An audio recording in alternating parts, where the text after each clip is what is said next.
할렐루야. 오늘도 이렇게 우리가 한 자리에서 모여서 예배할 수 있도록 은혜를 베푸신 하나님께 모든 감사와 영광을 돌립니다. 오늘도 우리가 드리는 예배가 하나님께는 큰 영광이 되고 또 우리 모두에게는 새 힘, 새 복이 되기를 주님의 이름으로 간절히 축원합니다. 오늘은 당신의 하나님은 플러스의 하나님입니다. 7번째 시간입니다. 오늘은 안주하지 않고 이전보다 더 위대한 인생을 위해 부르짖게 하시는 하나님이라는 제목으로 하나님의 말씀을 전하도록 하겠습니다. 오늘은 먼저 제게 이 안주라는 단어를 놓고 저 자신을 돌아보게 하고 또 아울러 깊이 생각하게 만들어준 한 사람을 여러분에게 소개합니다. 자, 이 사람 아십니까? 이 사람은 안경선 목사님입니다. 이 사람이 누구냐? 이 사람이 누군지 알려면 우리 교회에서도 한번 다녀온 적이 있는 전남 여수에 있는 애양원과 애양원 교회를 떠올려야 합니다.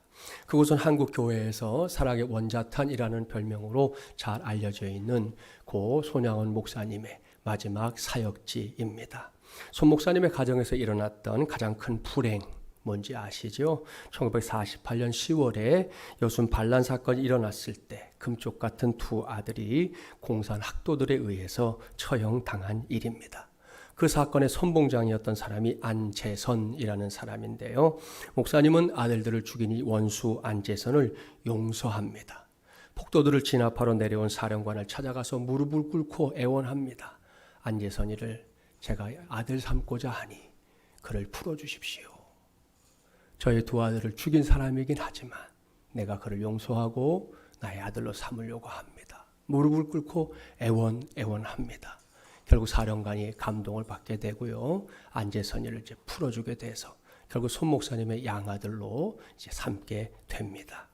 2년 뒤에 일어난 한국전쟁 때 목사님마저 이제 인민군에 의해 순교하게 되는데요. 그 후에 이제 안재선 씨는 애양원을 떠났습니다.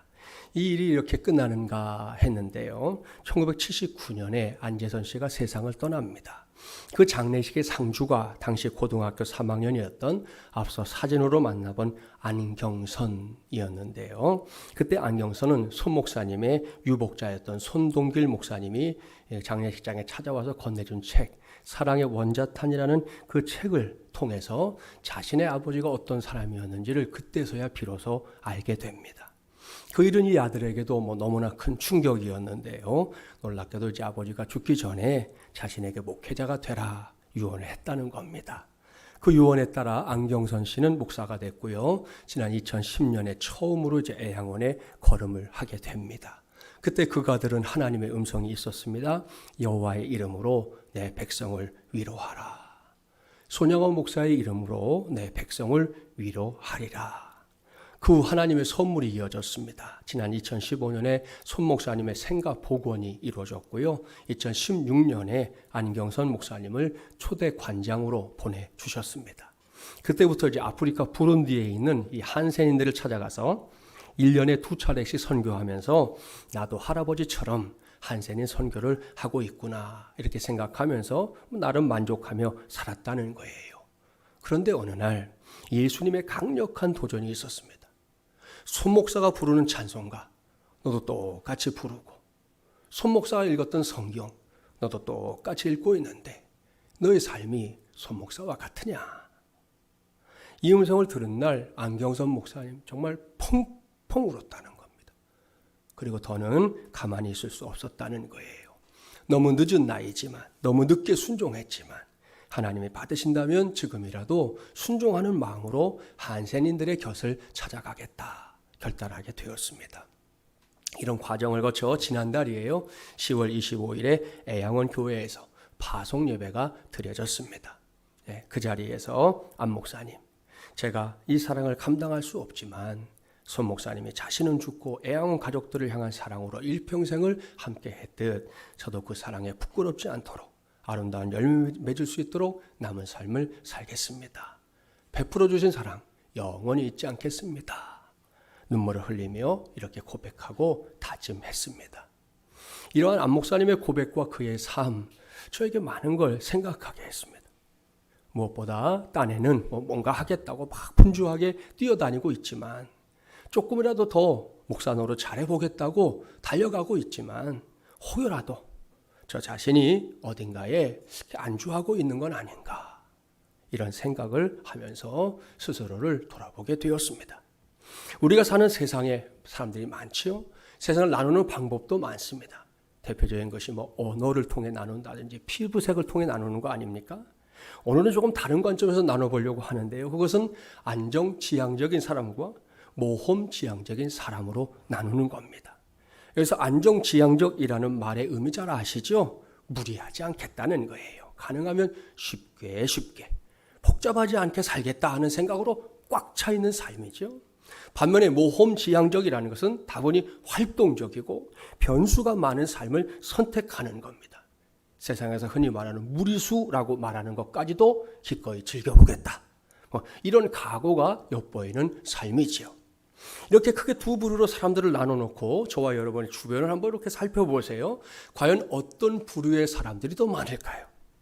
여러분은 어떤지 모르겠지만 제가 볼 때는 제 주변에도 그렇고 이 안정지향적인 사람들이 이 모험지향적인 사람들보다 훨씬 많은 것이 오늘 우리 시대의 현실, 우리 사회의 현실이 아닌가 생각합니다. 자, 그렇게 안정지향적인 사람들에게 있어서 가장 친숙한 단어, 그것은 오늘의 설교 제목에 언급된 안주입니다. 안주 뭔지 아시죠? 소주나 맥주에 곁들여 먹는 안주, 그런 거 말고요. 그거 말고 여기서 말씀하는 안주는 한 곳에 자리 잡고 편안히 사는 것, 혹은 현재의 상황이나 처지에 그냥 만족하고 있는 상태를 가리키는 겁니다. 누군가가 이런 관점에서 한센병자들을 섬기겠다고 아프리카로 떠나는 안경선 목사님을 본다 가정해 봅시다. 그의 삶이 어떻게 보일까요? 해답을 금방 우리는 찾을 수 있을 거예요. 뭘 그렇게까지, 좀 무모한 거 아닌가? 이렇게 생각하거나 말할 겁니다.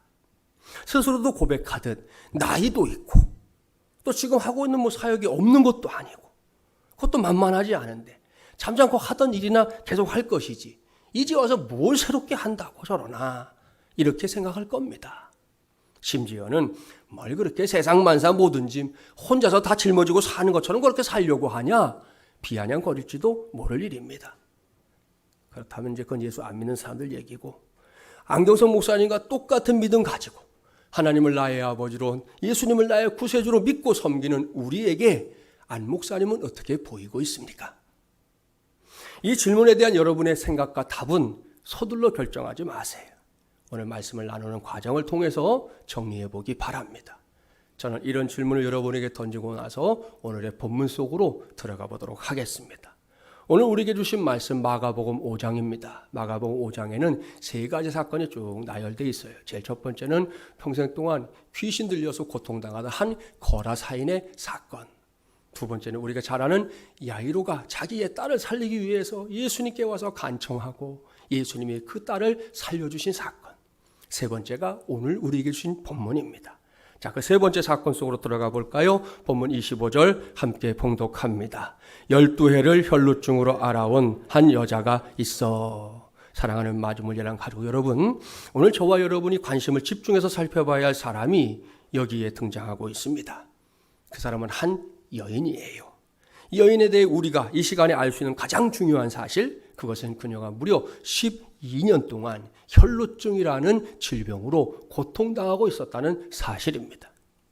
이 병은 간혹 여인들에게서 볼 수 있는 만성 하혈 증상을 가리킵니다. 그러니 얼마나 고통스럽겠습니까? 옛말에 장병에 허자 없고 중병에 친구 없다, 이런 말도 있는데요. 이 여인이 딱 이 짝입니다.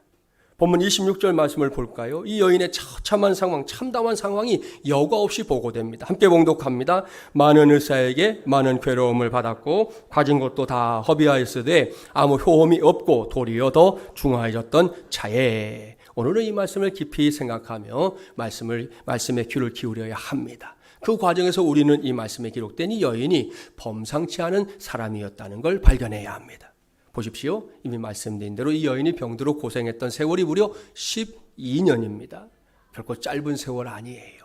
자, 우리 속담에 10년이면 뭐가 변해요? 강산이 변해요. 이미 한 번 변했죠? 8년만 더 보태면 두 번째 강산이 변할 세월입니다. 이렇게 긴 세월이 그야말로 덧없이 흘러갔습니다. 여기서 본문 26절 말씀을 눈을 부릅뜨고 자세히 들여다보세요. 세월은 그렇게 덧없이 흘러갔는지 모르겠는데요. 이 여인은 그 세월이 결코 덧없이 흘러가도록 그냥 내버려 두질 않았습니다. 무엇보다 그 긴 세월이 흘러갔지만 이 여인은 포기하지 않았다 이겁니다. 이 여인은 자신의 병을 고치기 위해 최선을 다했습니다. 어딘가에 유명한 의사가 있다 그러면요, 열일 제쳐두고 묻지도 따지지도 않고 찾아갔습니다. 그러는 과정에서 이 여인은 자신의 전 재산을 다 털어냈습니다. 그렇게 해서라도 건강을 되찾고 싶었기 때문입니다. 하지만 안타깝게도 이 여인은 결코 만족스러운 결과를 얻지 못했어요. 그녀의 수고와 땀이 무색할 정도로 정말이지 달라진 건 하나도 없었습니다. 도리어 12년이라는 긴 시간이 흐르면서 그녀의 병색은 더욱 짙어져 갔지요. 성경에 자세한 기록은 없지만 모르긴 몰라도요, 계속되는 하혈로 인해서 그녀는 헬쓱해져 있었을 겁니다.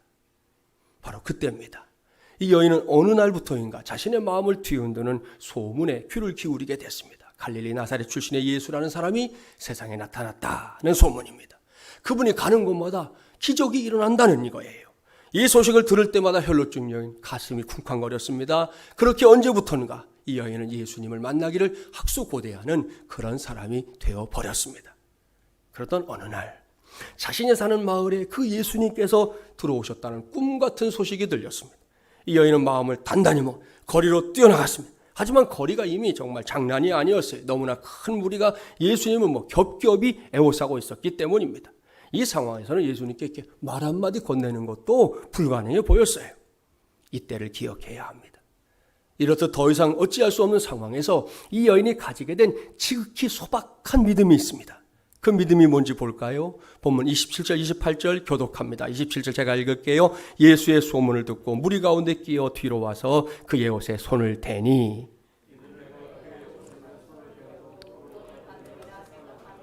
아멘, 할렐루야. 사랑하는 마주물리랑 가족 여러분, 이 말씀을 주목하십시오. 이것이 혈루증 여인이 보여주는 믿음입니다. 아니, 어찌 보면 믿음이라고 말할 수조차 없어요. 무리에게 애워싸여 지나가는 예수님의 뒤로 살짝 다가가서 예수님의 옷자락에 살짝 손 한번 대겠다 이겁니다. 이게 다입니다. 이게 과연 믿음이냐? 이 여인은 소경 바디메오처럼 다윗의 자손 예수여 나를 불쌍히 여겨주십시오 외치지도 않았습니다. 회당장 야이로처럼 정중하게 찾아와서 예수님의 은혜가 아니면 안 됩니다 그렇게 구했던 것도 아닙니다. 수가성에 살던 사마리아 여인처럼 예수님을 만나니 주거니 받거니 이야기를 나눈 것도 아닙니다. 그냥 지나가시는 예수님 뒤로 다가가서 팔을 최대한 내밀어서 그분의 옷자락에 손 한번 대겠다.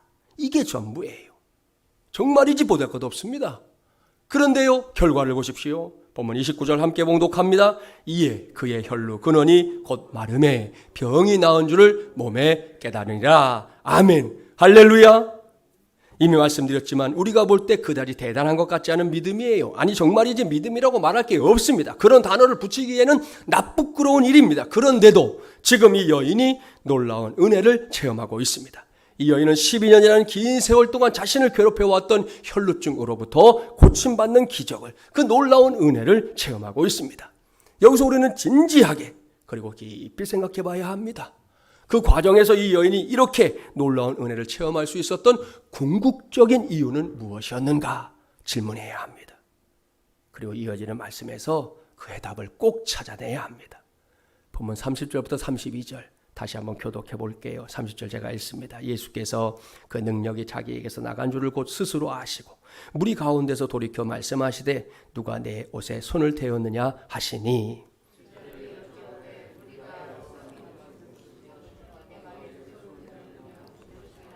함께 봉독합니다. 예수께서 이 일 행한 여자를 보려고 둘러보시니 아멘. 우리는 이 말씀에서 예수님의 반응에 주목해야 합니다. 이 여인의 입장에서는 살짝 예수님의 옷자락에 손을 대는 것으로 모든 것이 끝이다 생각했어요. 그런데 그것은 어디까지나 여인의 착각이었습니다. 여인의 믿음이 어찌 보면 소박하기 짝이 없는 이 여인의 믿음도 아닌 믿음이 예수님에게 그대로 전달되었습니다. 예수님은 곧 자신의 옷에 손을 댄 여인을 찾기 시작하셨습니다. 그때 제자들 뭐라고 말합니까? 예수님, 지금 무슨 말씀하시는 거예요? 이 많은 사람들을 좀 보세요. 지금 예수님의 옷에 손을 댄 사람이 한둘인가요? 이 많은 사람들이 지금 에워싸서 밀고 밀리는 과정에서 예수님의 옷에 손댄 사람이 한둘이 아닐 텐데 지금 누굴 찾으시는 거예요? 반문하고 있는 거죠. 제자들은 당시의 상황을 정확하게 파악하고 있었습니다. 지금은 예수님을 따라 나선 무리로 인해 서로 몸이 부딪힐 수밖에 없는 상황, 그런 상황에서 예수님의 옷을 한번 만지는 게 무슨 대수냐는 거예요.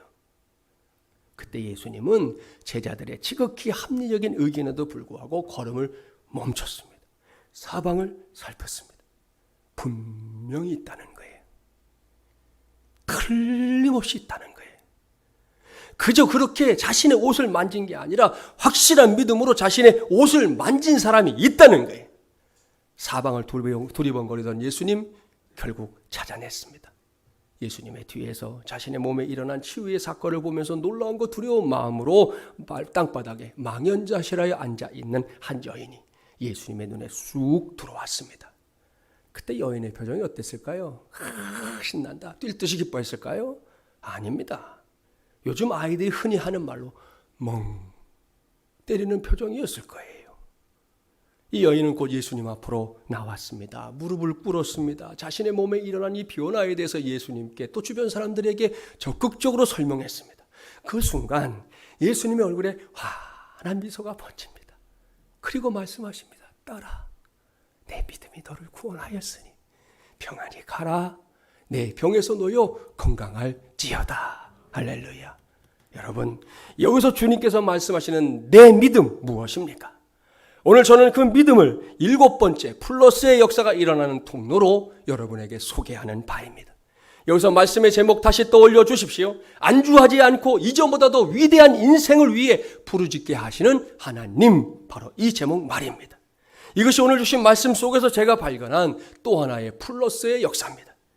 여기서 저는 여러분과 함께 오늘 주신 말씀이 시작되는 본문 25절 26절로 다시금 거슬러 올라가려고 합니다. 25절 26절 봉독해 볼까요? 12해를 혈루증으로 알아온 한 여자가 있어 많은 의사에게 많은 괴로움을 받았고 가진 것도 다 합의하였으되 아무 효험이 없고 도리어 더 중하해졌던 차에, 앞서 이 말씀 다 설명했지요. 12년 동안 혈루증을 알아온 여인이다. 유명하다는 의사가 있다면 묻지도 따지지도 않고 무작정 찾아갔다. 그럴 때마다 온몸으로 고통을 느낄 때가 많았지만 무작정 참았다. 어디 그뿐입니까? 그 긴 세월 허덕이다 보니 이제는 손에 가지고 있었던 것들마저 다 허비되고 말았다 그랬습니다. 이 정도 되면 안정지향적인 사람들 어떻게 할까요? 제일 먼저 포기할 것입니다. 이제는 아무것도 할 수 없다 결론 내릴 거예요. 애들이 하는 말, 게임 오버. 끝났다는 거예요. 기대할 게 없다는 거예요. 그냥 그저 그렇게 살다가 세상을 떠나는 것이 최선의 길이다 이겁니다. 조금이라도 움직이고 걸음을 뗄 수 있다면 괜하게 엉뚱한데 피곤하고 돌아다니지 말고 빨리 집구석에나 앉아서 제 앞가림이나 하며 살다가 세상을 떠나라 이거예요. 이것이 바로 안정지향적인 사람들의 생각입니다. 오늘 주신 말씀대로 하면 빨리 냉수 먹고 속 차리고 그냥 그 자리, 혈루증으로 하혈을 하며 살아가는 그 삶의 자리에 안주하라 이겁니다. 그런데 이 여인을 보십시오. 이 여인은 이러한 안정지향적인 사람들의 권면이나 호통, 그들의 조언이나 결론에 결코 동의하지 않습니다. 사실 이제는 그만 주저앉고 싶다 이렇게 말한다 한들 누가 뭐라고 할 수 있겠어요? 지나간 세월을 생각할 때 그녀가 그런 결론을 내린다 한들 누가 비난할 수 있겠습니까? 아무도 없습니다. 무엇보다 이 여인은 더 시달리는 거 이제 그만하고 그냥 안주하고 싶어하는 다른 사람이 아니라 자기 자신과의 싸움에서 승리하고 있었다는 걸 주목해야 됩니다. 그런 다음에 이 여인이 예수님에게 관심을 집중하는 거예요. 이 여인의 관심은 당시의 무리들이 갖고 있었던 단순한 호기심이 아니었습니다. 이 여인의 관심은 예수님만이 자신을 위해서 무엇인가를 하실 수 있다는 매우 확고부동한 믿음에 기초한 관심이었습니다. 이렇게 이 여인의 관심은 출발부터 남달랐습니다. 따라서 이 여인은 예수님의 옷자락을 향해 자신의 손을 내밀면서도 그냥 내민 게 아니에요. 내가 그의 옷에만 손을 대어도 구원을 받으리라. 할렐루야. 바로 이겁니다. 이것이 바로 또 하나의 플러스의 역사입니다. 그렇습니다. 이 여인의 믿음과 다짐은 저 바깥 세상에서 흔하게 볼 수 있는 안주와는 질이 다릅니다. 사람들은 이구동성으로 다 끝났다고, 기대할 것이라고는 눈꼽만큼도 없다고, 모두가 다 절망적이라고 말하는 상황이에요. 하지만 거기에 결코 굴하지 않고 있습니다. 그런 다음에 이 여인은 지금 당장과는 전혀 다른 인생을 향해서 한껏 자신의 손을 내뻗고 있는 것입니다. 여기저기서 이제 그만 돌아쳐. 너는 안주하는 인생이 딱이야. 그게 상책 중에 상책이라니까. 이렇게 말하는 상황이에요. 그렇게 하는 게 그나마 제일 나은 길이다. 속삭이는 사람도 있어요. 그런데도 이 여인은 그러한 속삭임에 전혀 마음을 빼앗기지 않고 있습니다. 이 여인은 알게 혹은 자신도 모르게 안주할 수 있었던 그 자리를 박차고 일어났습니다. 그동안 기다리고 기다렸던 예수님께서 지나가시는 그 길로 한 걸음에 달려갔습니다. 그리고 무엇을 했습니까? 우리의 에워싸인 채 그 길을 지나가고는 예수님의 뒤로 돌아갔습니다. 그런 다음에 무수한 사람들의 틈바구니를 헤쳐가며 자꾸만 손을 내밀었습니다.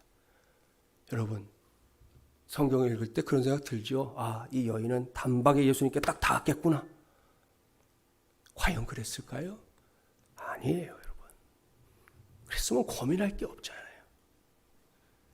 손을 내밉니다. 닿지 않잖아요. 또 헤집고 내밉니다. 닿을 듯 말 듯 또 놓쳤어요. 또 헤집고 다시 내밉니다. 그렇게 내밀고 내밀던 여인의 손끝이 예수님의 옷에 마침내 살짝, 그것도 살짝 닿았어요. 그러자 무슨 일이 일어났습니까? 놀랍고 위대한 일이 일어났어요. 본문 29절 함께 봉독합니다. 이에 그의 혈루 근원이 곧 마름에 병이 나은 줄을 몸에 깨달으니라. 아멘. 이번에는 33절 말씀도 봉독합니다.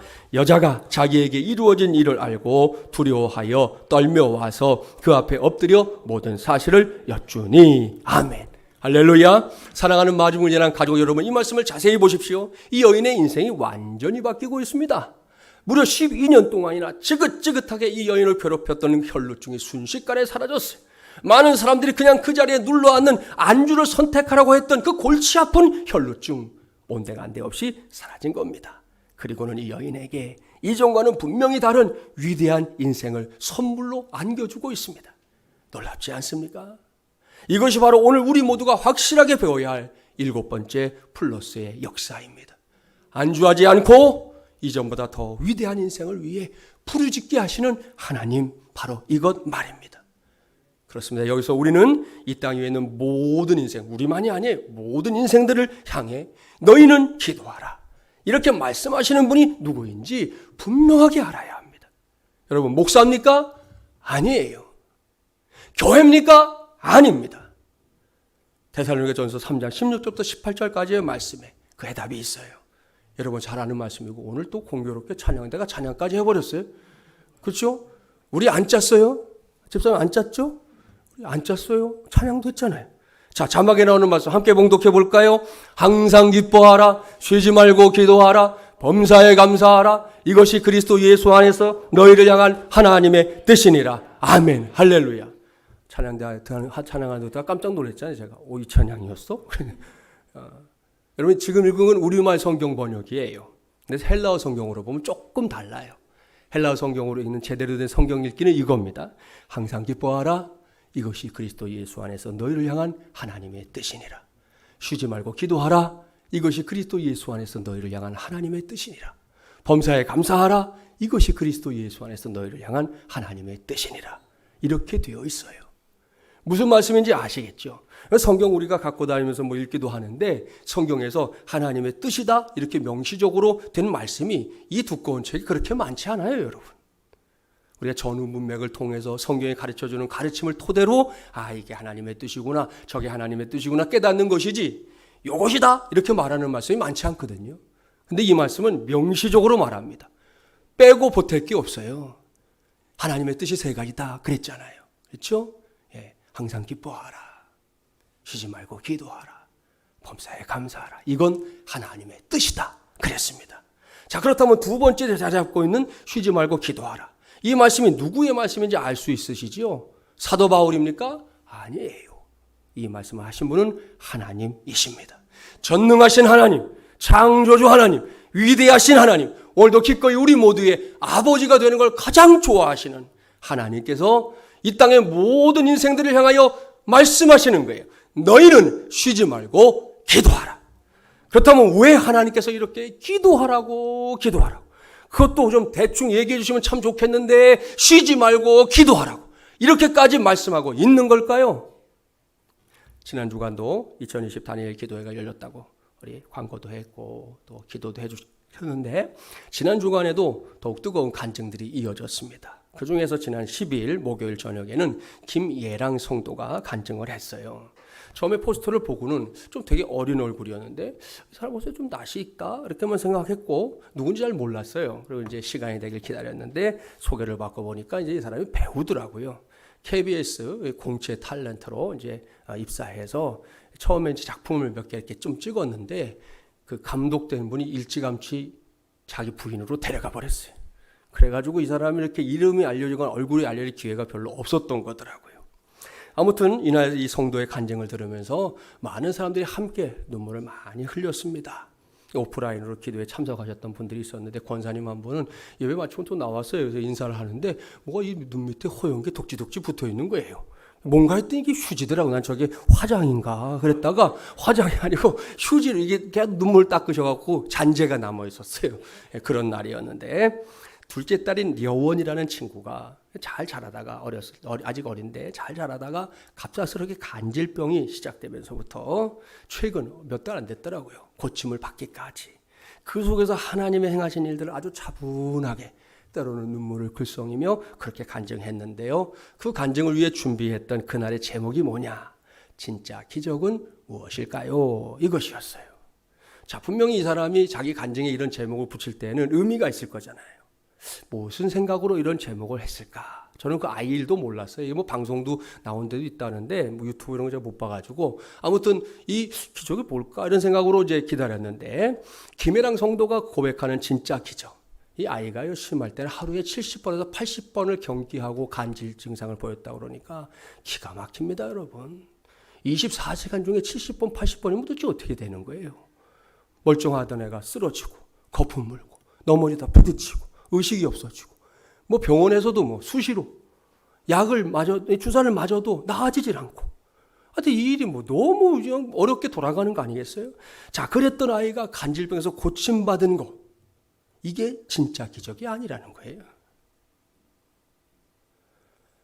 많은 분들이 마지막에 이 아이가 이제 수술을 받았거든요. 이제 뇌에 잘못된 부분들의 수술을 받고 이게 수술이 잘못되면 이제 뭐 반신불수도 올 수 있다 이런 예고도 있었는데 이 아이가 어느 날 엄마 나 걷고 싶어 그러더래요. 그래가지고 그날 걷는 걸 간신히 걸었죠. 그때 엄마가 옆에서 이렇게 잡아주고 이렇게 그래서 영상을 찍었는데 그걸 보다가 이제 막 펑펑 울기 시작한 거예요. 그 다음 장면에서 얘가 막 또 뛰어다녀. 다 났어요. 근데 그게 기적이 아니래요. 진짜 기적이 뭐냐? 내가 예수님을 구세주로 믿고 있다는 거.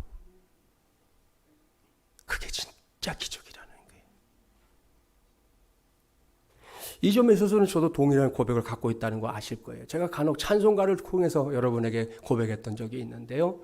나 같은 죄인이 용서함 받아서 주 앞에 옳다함 얻음은 저는 이것이 내 인생 최고의 기적이다. 그렇게 믿는 목사입니다. 그런데 김혜랑 성도가 똑같은 고백을 하는 거예요.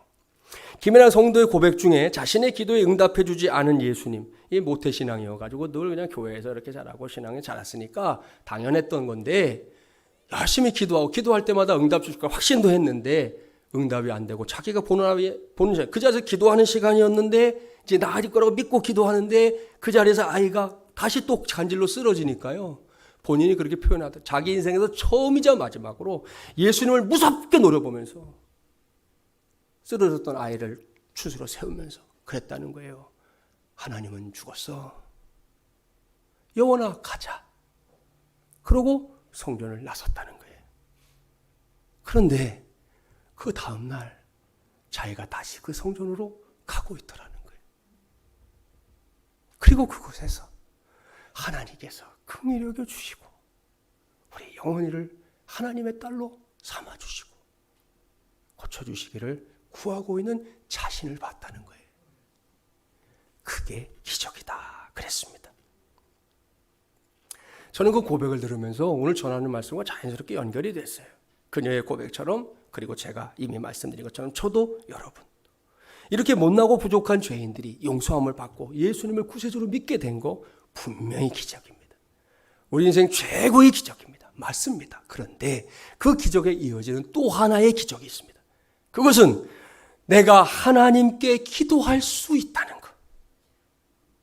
아니, 얼마든지 기도해도 되는 인생이 됐다는 것. 하나님께서 나를 그냥 자녀가 아니라 그런 자녀로 삼아 주셨다는 것. 우리가 기도하면 나 몰라라 하지 않고, 우리가 기도하면 귀 기울이시고 거기에 맞게 하나님의 식을 통해 응답해 주시는 것. 이것이 오늘 우리가 누리고 있는 진짜 기적 중에 기적인 줄 믿습니다. 오늘 주신 말씀을 그런 관점에서 보자는 거예요. 하나님께서 기도하라고, 그것도 그냥 기도하는 정도가 아니에요. 쉬지 말고 기도하라고. 왜 이렇게까지 말씀하는 걸까요? 그것은 하나님께서 저와 여러분이 이전보다 더 위대한 인생이 되길 원하시기 때문입니다. 그것이 플러스의 하나님께서 우리를 위해 행하시는 플러스의 역사이기 때문입니다. 그렇습니다. 그저 그런 자리에 안주하고 마는 그런 인생 말고요. 혈루증과 같은 인생의 장애물 딱 만났는데 거기에 걸려서 이렇게도 저렇게도 하지 못하고 그저 나는 언제나 이 모양 이 꼴이야, 이렇게 안주하는 인생 말고요. 귀가 너무 얇아서 다른 사람들의 말 한마디에 솔깃한 채 별것 아닌 것에 인생의 자리를 다 내주고 거기에 주저앉아 있는 그런 말고요.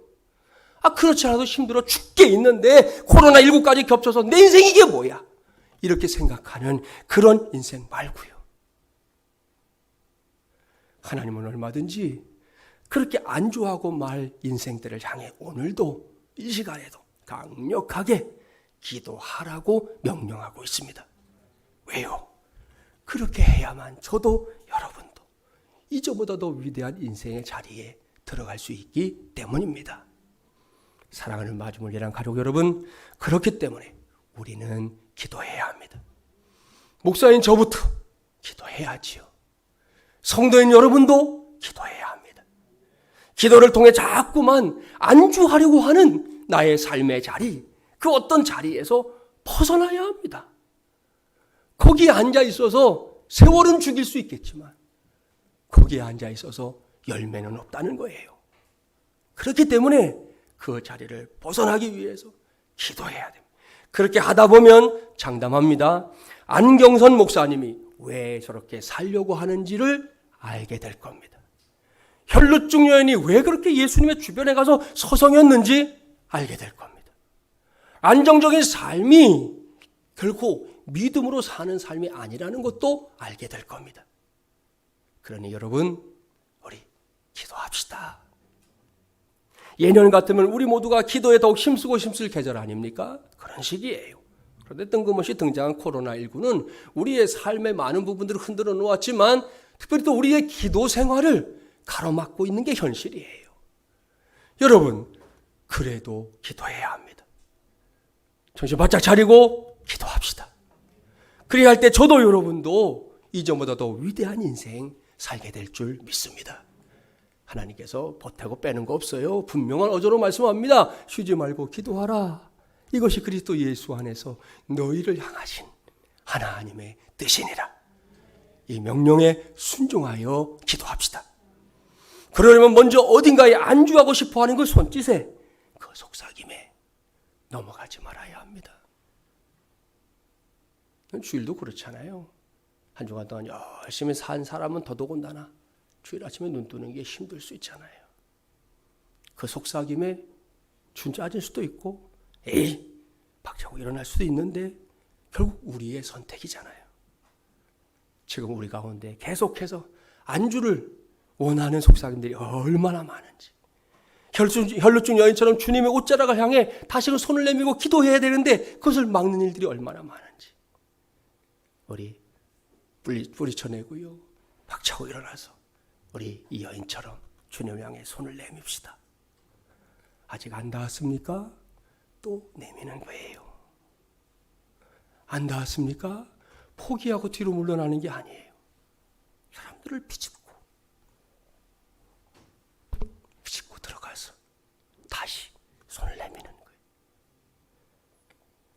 그래도 안 닿거들랑 또 내미는 거예요. 여러분 그렇게 손을 내밀며 기도하십시오. 그렇게 기도하는 모든 인생들에게 플러스의 하나님께서는 이전보다 더 위대한 인생을 응답의 선물로 허락하실 줄 믿습니다. 깊어가는 가을입니다. 더는 잠들어 있지 말고 깨어서 기도하기를 힘쓰는 이 과정을 통해 플러스의 역사를 이제는 나의 역사로, 우리의 역사로, 우리 교회의 역사로 체험하고 누리게 되기를 주님의 이름으로 간절히 축원합니다.